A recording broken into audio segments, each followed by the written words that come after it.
IFM News. IFM News. IFM News. Lokal.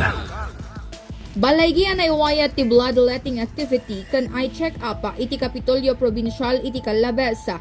Sagona kan ni Mr. Marcel Tabihe iti Provincial Disaster Risk Reduction and Management Office Head.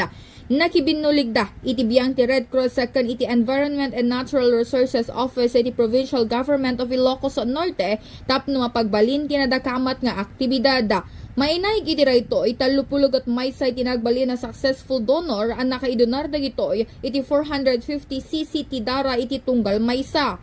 Nagipasitan daytoy dagiti Philippine National Police sa Barangay Ranger Officers second empleyado iti Provincial Government of Ilocos Norte. Patsyo ni Tabihe nasisita nga adda iti maisaysayangkat a bloodletting activity tapno adda iti pagalaan ti supply ti dara no adda iti emerhensiya. Been going on for the last 3 years. Tayo ulit nga dito ada dagiti emergency cases tayo ang kasapulan ti dara dagiti pasyente ket no awan iti readily available nga pangalan tayo nga blood bank ket narigat. So para dito kadagiti empleyado tayo at least agad kani tayo nga mapanagsapsapulen no kung ti donar at least at napangalaan tayo nga insigida no kasapulan.